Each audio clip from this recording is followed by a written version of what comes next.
오늘 하나님께서 주시는 말씀은 마태복음 22장 37절부터 40절까지의 말씀, 우리 다 같이 함께 한 목소리로 합독하시겠습니다. 예수께서 이르시되 내 마음을 다하고 목숨을 다하고 뜻을 다하여 주 너의 하나님을 사랑하라 하셨으니 이것이 크고 첫째 되는 계명이요 둘째도 그와 같으니 내 이웃을 내 자신과 같이 사랑하라 하셨으니 이 두 계명이 온 율법과 선지자의 강령이니라. 할렐루야. 오늘은 그 마태복음 22장 37절에 40절까지의 말씀을 가지고 우리 다 같이 한번 제목을 함께 읽어볼까요? 시작. 하나님을 드러내는 삶 10계명이라는 제목으로 함께 은혜를 나누도록 하겠습니다. 10계명이 이제 지난주부터 시작됐죠. 지난주하고 이번 주까지는 이제 결혼에 관한 이야기를 좀 말씀을 드리고요. 이제 다음 주부터는 10계명을 이제 본격적으로 시작해서 하나하나를 저희들이 함께 살펴보기를 소망하는데요. 사실은 이제 지난 우리가 이 오후 예배 시간에 계속해서 배웠던 말씀의 내용들을 상기시키시면 10계명도 그렇게 어렵지가 않은 내용이라는 걸 우리가 알게 됩니다. 특히 여러분 우리가 지난번에 계속해서 배웠던 그 주제가 뭐였습니까? 첫 번째는 칭의에 관해서 배웠습니다. 한번 따라할까요? 칭의. 칭의가 뭐였었나요? 의롭게 되는 것. 의롭게 되는 것은 누구의 은혜입니까? 우리의 은혜가 아니라, 우리의 공로가 아니라 전적인 하나님의 은혜. 또 그 다음에 우리가 함께 배웠던 게 뭐였습니까? 따라합시다. 성화. 성화를 배웠어요. 성화도 누구의 은혜 때문에 이루어집니까? 오직 하나님의 은혜 때문에 이루어집니다. 그런데 거기에는 우리가 해야 할 것들도 책임 있게 주어지게 되는 것을 보게 되죠. 사실 칭의와 성화에 관하여서 연결되어지는 성상 속에 사실은 이 10계명이 있다고 볼 수가 있습니다. 그래서 사실은 여러분 칭의와 성화의 개념은 구약과 신약을 관통하고 특히 이제 신약에 관해서 예수 그리스도께서 이루신 사역들을 중심으로 해서 우리가 알 수 있는 게 칭의와 성화라고 얘기한다면, 구약에서 있는 이 10계명이라는 내용은 사실은 구약에 있는 아주 복음의 역사라고 볼 수가 있는 것이죠. 우리가 생각할 때는 10계명은 아주 오래된 율법이고 옛날 것이고 아주 구시대적인 유물이라고 생각할 수 있는데 전혀 아닙니다. 여러분 성경에서 어떤 곳에서 1.1획도 지금도 살아계신 하나님의 말씀이 아닌 것이 없습니다. 아멘이시죠? 믿습니까? 그러니까 어떤 말씀이든지 지금도 역사하시는 하나님의 말씀입니다. 오늘도 그런 부분들을 우리가 함께 나누기를 원하는데, 그러니까 율법에 대한 오해가 있기 때문에 사실 10계명이 터부시 여겨지는 부분들이 있는데 그 부분도 우리가 함께 나누도록 하겠습니다. 우리가 이제 칭의와 성화를 통해서 우리의 노력과 우리의 의로움이 아니라 오직 전적인 하나님의 은혜로만 모든 것들이 이루어진다는 것을 배웠습니다. 우리가 거룩해질 수 있는 건 역시 우리의 노력이 아니라 하나님의 은혜로만 가능하고, 우리가 거룩해지기 위해 노력하는 것 그것조차도 모두가 다 주님의 은혜가 아니면 불가능하다는 것을 알게 되었습니다. 그래서 여러분 칭의와 성화를 딱 한마디로 요약하면 뭐냐? 말씀드린 대로 따라합시다. 하나님의 은혜라고 말할 수가 있는 거예요. 자, 그런데 칭의와 성화에 있어서 약간의 차이점이 있는 것을 기억하셔야 됩니다. 칭의는 전적으로 하나님의 은혜만 작용되어집니다. 그러니까 칭의에서 사람의 조금이라도 개입이 일어날 수가 없어요. 칭의는. 그런데 여러분 전적인 하나님의 은혜에 우리가 그냥 부르심에 우리가 초대에 응답하는 것이 사실은 뭐라고 할 수 있냐면 성화라고 얘기할 수 있어요. 그러니까 주님이 우리를 은혜로 부르시는 것에 우리는 뭘 한다고요? 응답을 하는 거예요. 따라합시다. 응답. 그러니까 응답하는 것이 무엇이냐? 성화라고 볼 수가 있는 거예요. 자, 물론 거룩해지는 것, 이 성화조차도 우리의 노력과 의지로 되는 것은 아니기 때문에 우리의 노력이 아니라고 볼 수는 있지만, 그럼에도 불구하고 여러분 우리가 선을 행하는 것, 성화에 있어서 선을 행하는 것은 우리의 노력으로 남겨져 있는 부분이라고 볼 수가 있는 것이죠. 그래서 어떻게 보면 성화는 칭의를 가능하게 하는 하나님의 은혜에 대한 자발적인 삶의 변화의 모습이라고 볼 수가 있습니다. 이게 어려운 말 같지만 쉬운 말이에요. 그러니까 우리를 부르신 하나님 앞에 우리는 반응하여 살아가는 것. 그러니까 살아가는 건 누가 살아가야 됩니까? 부르시는 건 누가 부르시고? 하나님의 은혜로 우리를 부르시고, 살아가는 것은 우리가 살아가야 되기 때문에 그 생활, 삶에 있어서의 부분이 우리가 해야 되는 것은 너무나 당연한 것이죠. 그런 의미에서 이 성화는 우리에게 끊임없이 무엇을 요구하냐면 따라합시다. 노력을 요구합니다. 그러니까 표대를 향하여 달려가겠다. 사도 바울이 그렇게 고백하잖아요. 그러니까 그 고백처럼 우리도 역시 표대를 향하여 달려가는 인생이 되어야겠다. 이런 다짐이 무엇으로 나타나느냐? 성화로 드러나는 겁니다. 그래서 여러분, 그리스도인들은 구원에 대한 태도를, 그 삶을, 구원을 받은 것에 대한 삶으로 태도를 보여줘야 되는 거예요. 그것이 바로 무엇으로 드러나느냐? 우리가 보통 이야기하는, 따라합시다, 선행으로 드러나는 거예요. 그러니까 얼마나 하나님의 뜻을 우리의 삶 속에서 녹여내어 살아가느냐가 선행인 것이죠. 그래서 여러분, 선을 행해야 하는 이유가 다음과 같은 이유들이 몇 가지가 있는데요. 첫 번째는 뭐냐면, 우리가 선한 일을 행하는 것은 하나님께서 우리를 구원하신 목적이기 때문에 그렇습니다. 따라합시다. 구원의 목적. 그러니까 우리를 구원하신 목적이 선을 행하는 것이기 때문에 그래요. 에베소서 2장 10절 말씀 우리 다 같이 한번 읽어볼까요? 시작.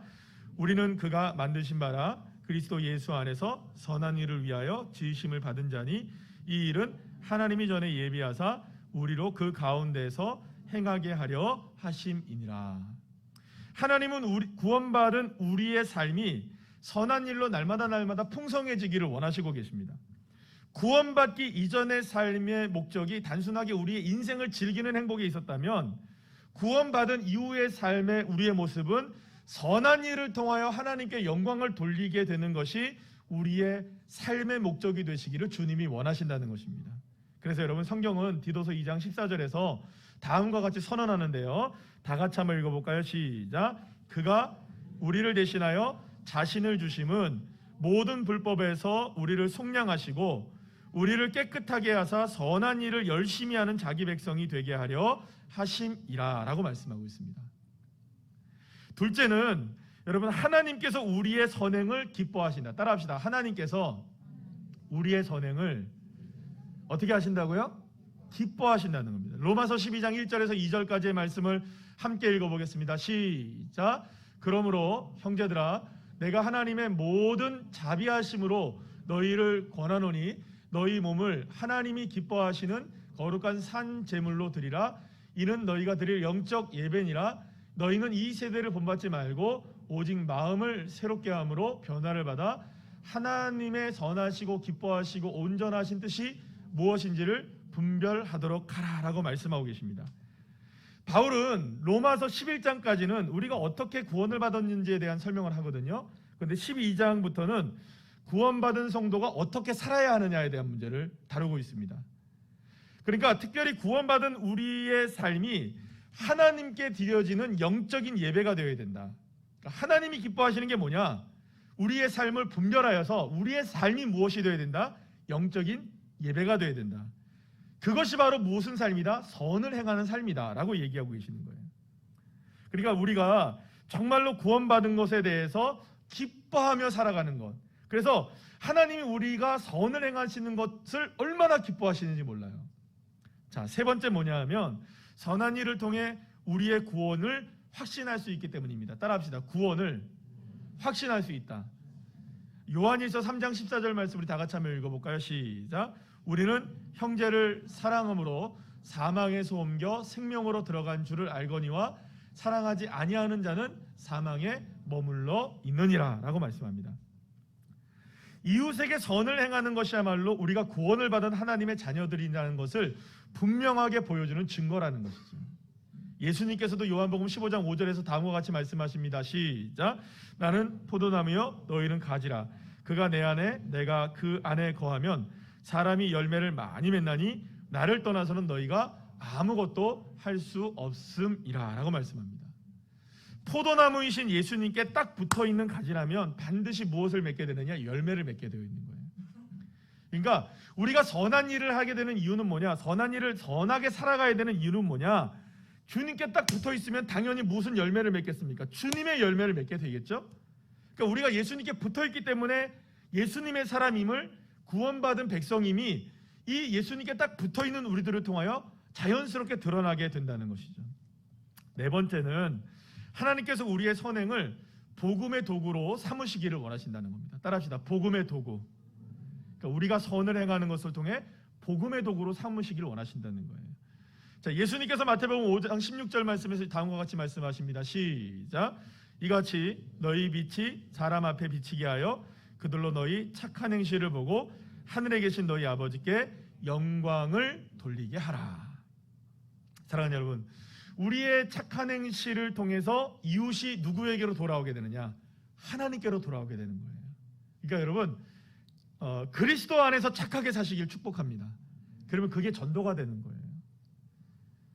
마르틴 루터가 뭐라고 얘기하냐면 다음과 같이 한번 읽어볼까요? 시작. 하나님은 우리의 선행을 필요하지 않지만 우리의 이웃은 우리의 선행을 필요로 한다. 여러분, 어떻게 보면 주님이 우리를 선하게 살아가는 걸 원하시긴 하겠지만 주님이 그거를 우리를 필요로 해서 그렇게 하시는 것이 아니라 우리가 필요한 곳이 있다는 거예요. 세상 사람들, 그들을 위해서는 우리가 선을 행하는 것이 필요하다는 것이죠. 우리 그리스도인들은 하나님께만 칭찬을 받을 뿐만 아니라 사람들에게도 칭찬을 받는 사람들이 되어야 한다. 그런데 사실 이 선한 삶을 살아가는 사람들이 모두 그리스도인들만은 아닙니다. 오히려 여러분들 우리가 다 아는 것처럼 불신자들도 선하게 살아가는 사람들이 많죠. 정말 많습니다. 때로는 그들의 삶이 훨씬 더 나아 보이기도 하는 것이 사실입니다. 그런데 여러분, 이걸 기억하셔야 돼요. 그러면 그들은 선을 행하기 때문에 하나님이 기뻐하시느냐? 그들은 선행을 했기 때문에 구원받았느냐? 그들은 선행을 했기 때문에 열매가 풍성하느냐? 그것이 아니라는 거예요. 중요한 건 뭐냐면, 따라합시다. 하나님이 원하시는 선, 이게 중요한 거죠. 그러니까 자기가 원하는 선을 행하는 것이 아니라, 그러니까 내가 기부도 많이 하고 선한 일도 많이 하고 착한 일도 많이 하고 그렇게 좋은 삶을 살았기 때문에 그가 구원받는 게 아니라 하나님이 원하시는 선행인가가 중요하다는 거죠. 다시 말해서 선한 일에도 하나님이 원하시는 참된 선행이 있고, 그리고 하나님이 원하시는 기준들이 있다는 거예요. 하나님이 원하시는, 따라합시다. 선행에도 기준이 있다. 하나님이 원하시는 선행의 기준이 있다는 거예요. 첫째는 뭐냐면 하나님의 율법에 근거한 것이어야 한다는 거예요. 다시 말하면 사람들이 옳다는 것이 아니라 누가 옳다고 얘기해야 됩니까? 하나님이 옳다는 기준이 필요하다는 거예요. 왜냐하면 참된 선행의 기준을 정하고 그것을 옳다고 하실 수 있는 분은 누구밖에 없느냐? 선을 창조하신 하나님밖에 없기 때문이죠. 두 번째는요, 여러분, 하나님께 영광을 위한 일이 되어야만 그게 진짜 참된 선행이 될 수 있는 거예요. 자기 만족을 추구하거나 스스로 영광을 받기 위한 일이라면 아무리 대단해 보이는 일이라 할지라도 그것은 참된 선행일 수는 없다는 것이죠. 마태복음 6장 1절 말씀 우리 다 같이 한번 읽어볼까요? 시작. 사람에게 보이려고 그들 앞에서 너희 의를 행하지 않도록 주의하라. 그리하지 아니하면 하늘에 계신 너희 아버지께 상을 받지 못하느니라 라고 말해요. 사랑하는 여러분, 그리스도인들이 알아야 될 참된 선행은 우리가 만든 법이 아닙니다. 하나님의 법, 하나님께서 정하신 말씀이 기준이 되어야 하는 것이죠. 그렇다면 하나님의 말씀은 무엇입니까? 따라합시다. 구약과 신약, 이게 전부 다 하나님의 말씀이에요. 특별히 여러분, 지난 시간에도 말씀을 드린 것처럼 신약 시대의 하나님의 말씀이라고 얘기하면 다 뭘까요? 구약 성경을 얘기해요. 하나님의 계명 얘기하면 다 뭐라고요? 구약 성경을 얘기하는 거예요. 이미 신약 시대에도요, 여러분, 예수님 시대에는 구약의 정경들이 완성되어 있었습니다. 39권이 완성되어 있었다니까요. 그러니까 그 당시에도 여러분들 신약 시대에 하나님의 말씀 혹은 율법 혹은 뭐 이렇게 계명 이렇게 얘기하면 다 무엇을 얘기하는 거예요? 구약 성경을 얘기하는 거예요. 특히 그 가운데에 무엇이 중심이 되어 있느냐? 구약 성경의 중심은 무엇이었느냐? 다시 말하면 이런 겁니다. 신약 시대에도 여전히 구약 성경은 굉장히 중요했는데 그 구약의 가장 중요한 핵심은 무엇이었느냐? 우리가 보통 모세오경이라고 부르는 율법서, 토라, 따라합시다. 토라. 네, 토라, 이게 가장 중요한 역할을 했던 것이죠. 이 모세오경은요, 특히 이스라엘 민족이 하나님께 어떻게 예배를 드리고 어떻게 속죄함을 받고 어떻게 음식을 먹고 어떻게 의복을 입으며 어떻게 살아가는지에 대한 여러 가지 규정들이, 규례들이 정해져 있는 것이 이 모세오경입니다. 자, 그런데 여기서 말하는 율법, 이거는요, 사람이 마땅히 해야 할 일과 하지 말아야 될 일에 대한 하나님의 규칙이라고 말할 수가 있어요. 자, 그런 의미에서 오늘날의 그리스도인들에게도 하나님의 자녀들인 우리로서는요, 우리가 살아가야 될 기준, 규칙이 어디에 제시되어 있느냐? 구약 성경인 토라의 기준이 되어 있다는 거예요. 자, 그런데 여기서 우리가 한 가지 중요하게, 여러분들 오늘 참 잘 오셨어요. 이걸 구분할 수 있어야 되는 거예요. 옆에 있는 분들하고 인사 나눕시다. 잘 오셨습니다. 네, 이쯤 돼서 한번 하는 이유는 있어요, 그죠? 자, 여러분, 이렇게 생각하시는 경우가 많아요. 지금 은혜의 시대인데 무슨 율법이냐, 이렇게 생각하는 경우가 있거든요. 율법을 지키지 않아도 된다, 은혜의 시대인데, 우리 신약 시대이고 예수 보혈로 다 끝나고 율법이 완성됐는데 도대체 뭐가 필요하냐, 이렇게 생각해요. 그런데 여러분, 율법에는요 여러 가지 구분이 되어져 있는데, 율법을 제대로 구분하지 못하면 이런 일들이 생기는 거예요. 그러니까 여러분들 이거 아십시오. 이거 지금은 은혜의 시대이고 예수 그리스도의 십자가로 율법이 다 완성되었는데 율법 안 지켜도 돼, 이 사람들은요, 따라합시다. 몰라도 한참 모르는 사람이다. 진짜 한참 모르는 사람이에요. 그러니까 뭐 이렇게 생각하면 돼요. 아직까지 유치원 수준인 거예요. 그러니까 아직까지 모르는 거예요. 이걸 구분할 수 있어야 되는 거죠. 그래서 여러분, 율법은 따라합시다. 세 가지로 구분돼요. 이거 시험에 나옵니다. 첫 번째는요, 따라합시다. 의식법이라는 게 있어요. 그러니까 율법 토라 안에는 여러 가지 율법의 종류들이 있는데, 첫 번째는 뭐라고요? 의식법이에요. 이것은 주로 성전과 제사에 관한 제도에 관한 부분이에요. 구약 시대는 이런 제도를 통하여서 앞으로 오실 예수 그리스도를 희미하게 바라봤고요. 그래서 예수님이 오신 다음에는 더 이상 이런 의식법이 필요할까요, 안 할까요? 완성됐잖아요. 단번에 제사로 끝났잖아요. 더 이상의 제사가 필요합니까, 안 합니까? 더 이상의 제물이 필요합니까, 안 합니까? 필요해요? 필요 없잖아요. 그러니까 이제는 의식법은 안 지켜도 되는 거예요. 왜냐면 누가 완성시키셨으니까. 예수의 십자가가 완성을 시키셨으니까. 아멘이시죠? 자, 그러니까 의식법으로서의 율법은 예수님이 오신 이후로서는 폐지된 거예요. 그러니까 더 이상 제사, 뭐 이런 규례들, 이런 것들은 우리가 따라갈 필요는 없는 거예요. 그러니까 그 의미가 누구에게 다 전가된 겁니까? 속죄제, 속건제, 무슨 죄 해서 제사를 드리는 이런 모든 것들이 다 누구에 관한 것입니까? 예수 그리스도. 그러니까 이제는 예수님만 알면 되는 거예요. 이 부분은요. 둘째는요, 따라합시다. 시민법. 첫 번째가 뭐라고요? 의식법. 두 번째는 시민법이에요. 시민법은 뭐냐면 구약의 이스라엘에게 주어진 사회제도적인 규범을 얘기해요. 그러니까 구약의 이스라엘은 국가인 동시에 교회였어요.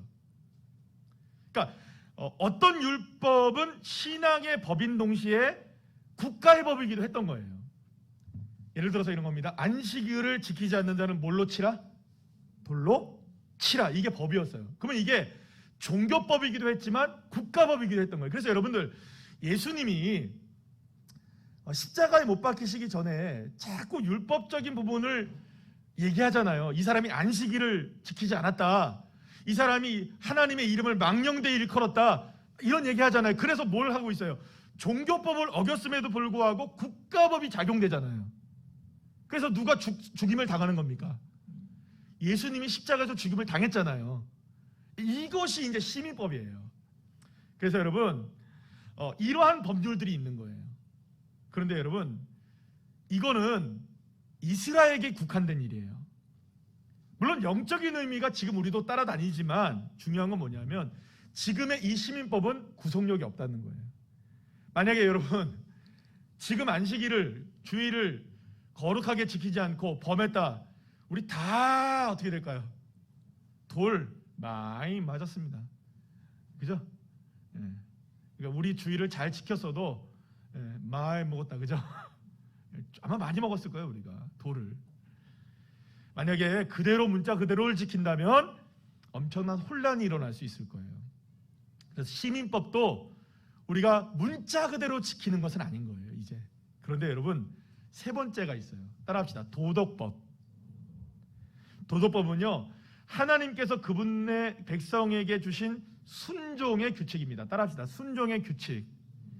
여기에는요, 우리가 거룩하게 살기를 원하시는 하나님의 마음이 다 담겨져 있는 거예요. 그리고 대표적으로 모든 도덕법을 10가지로 압축해 놓은 게 뭐냐? 이게 바로 뭡니까? 십계명인 거예요, 여러분. 예수님은요, 여러분, 하나님께 구별된 하나님의 백성들이 지키며 살아가야 될 법규를 이야기하세요. 순종의 규칙을 이야기하세요. 그런데 그 규칙을 몇 가지로 얘기하시느냐? 2가지로 얘기하시죠? 근데 그 2가지의 개념이 다 무엇에 대한 개념일까요? 크게 보면 십계명의 계명인 거예요.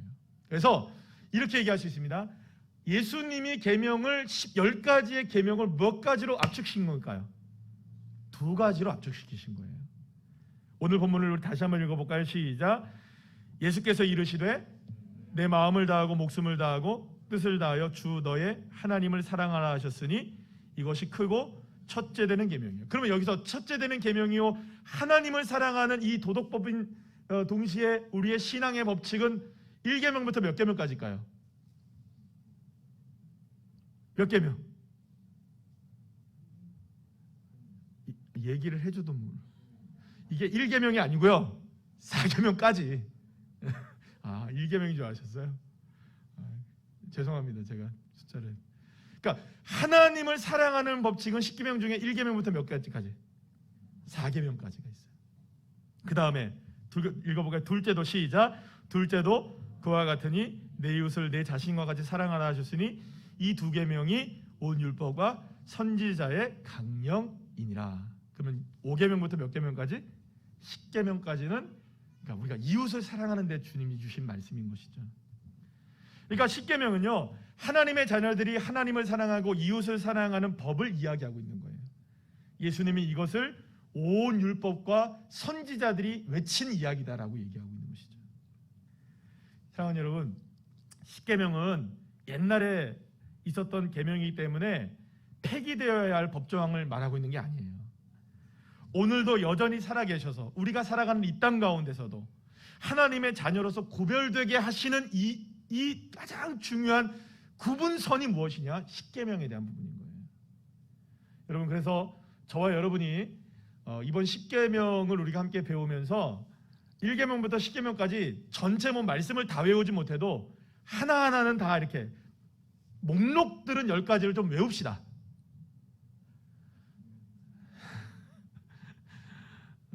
자, 선서. 자, 따라하세요. 선서 10계명을 외우겠습니다. 뭐 하세요, 그렇게. 선서를 안 하시더라도 해야죠. 그래서 여러분, 꼭 사도신경도 외우고 우리가 주기도문도 외우는데 우리 10계명을 잘 못 외운단 말이에요. 1계명부터 10계명까지 한 계명 한 계명씩을 꼭 외우고 우리의 마음판에 우리의 삶에 새겨서 우리가 구분되어야 되는 게 뭔가. 여러분, 자꾸 이 십계명은 옛날 것이다라고 생각해서 터부시 여기는 경향이 있다면 그건 오해입니다. 이 의식법이나 이 시민법에 대한 오해가 있기 때문에 이 도덕법인 이 부분을 오해하는 부분이 있는 거예요. 그래서 이번에 우리가 정말 하나님을 사랑하고 이웃을 사랑하는 십계명을 잘 배워서 저와 여러분 모두가 다 아름다운 성화의 열매들을 맺어갈 수 있는 주의 자녀들 다 되시기를 간절히 축복합니다.